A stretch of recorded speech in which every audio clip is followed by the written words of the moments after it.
وەزارەتی کارەبا بەنیازە داوەشکردنی کارەبای نیشتیمانی بسپێرێت بە کەرتی تایبەت. ئامانج لەو کارەی حکوومەت و وەزارەتی کارەبا ئەوەیە کە داهات و قازانجی زیاتر بۆ حکوومەت کۆ بکرێتەوە. وتەبێژی وەزارەتی کارەبا باز لە پێدانی کارەبا بە کەرتی تایبەت دەکات و ڕایدەگەیەنێت. دیراسەی ئەو بابەتە لە وەزارەت تەواو بوو و لە ئێستادا ڕەوانەی ئەنجومەنی وەزیران کراوە. بە قسەی وتەبێژی وەزارەتی کارەبا ئامەز لەم هەنگاوە گەیاندنی زۆرترین خزمەتگوزاری و کۆکردنەوەی زۆرترین داهات و قازانجە بۆ حکوومەت. بەشێکی سێکتەری دابەشکردن کەرتی تایبەت هاوبەش پێ بکەین لە بەڕێوەبردن و ئیدارەدانی سیستمەکەیە بە شێوەیەکی وابێ لەسەر بنەمای زۆرترین قازانجی ئابووری بە حکوومەت و زۆرتری گەیاندنی زۆرترین خزمەتگوزاری بە هاوبەشانی کارەبا.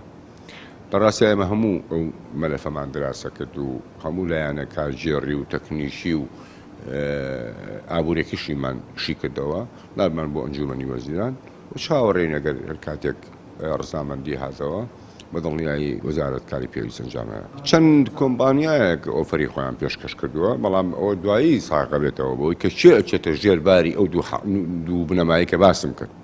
کامیان زیاترین با بڵێن ئۆفەریان دەبێت زۆرترین مەرجەکانی وەزارەت جێبەجێەکەن بە دڵنیایی بۆ ئەوە بێ.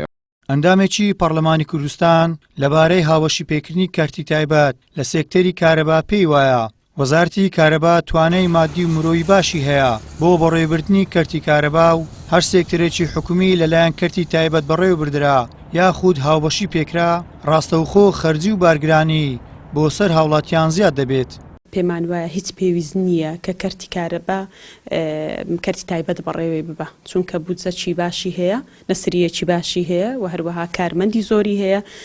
ئەگەر حکوومەت نەتوانێت کارمەند دابین کە ئینجا کەرتی تایبەت دێ بەڕێوەی دەبە بەڵام کە حکوومەت توانی کارمەند دابین بکە پێویست ناکە کەرتی تایبەت بەڕێوەی ببە. ئێستا بەشی بەرهەمهێنان هەمووی کەرتی تایبەت بەڕێوەی دەبە. دوو بەشیکە کە دابەشکردن و گواستنەوە لە خۆ دەگری وەزارەتی کارەبا ئەو دوو بەشەش کە نیەت هەبێ بدرێتە کەرتی تایبەت بەڕاستی حکوومەت لە دەستی حکوومەت و حکومڕانی دەچێتە دەرەوە دەچێتە دەست کەرتی تایبەت. هەر سێکتەرێک لە دەستی حکوومەت هاتە دەرێدرا دەستی کەرتی تایبەت بە دڵنیایی خەرجی لەسەر هاوڵاتیان زیاد دەکە لەبەرەوەی ئەم کۆمپانیایە دەبێ قازانج و داهاتێکی بۆ خۆی هەبێ و هەروەها دەبێ حکوومەت زیاتریش قازانج بکە واتە یعنی داهاتەکە دابەش دەکرێت لە بینی حکوومەت و کارتی تایبەت ئەو کاتە دوو جار هاوڵاتی زەرمەند دەبێ.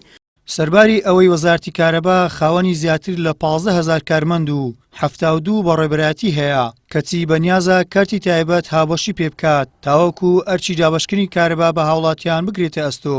بەپێی شارەزایانی کەرتی کارەبا ئەما جگە لەوەی بارگرانی لەسەر هاوڵاتی زیاتر دەکات دەرخەری شکستی حکوومەتە لە دابینکردنی کارەبا بۆ هاوڵاتیان و باش ئیدارە نەدانی ئەو سێکتەرەیە لەلایەن حکوومەتەوە. گەیلان سابیر، کەناڵی ئاسمانی پەیام، هەولێر.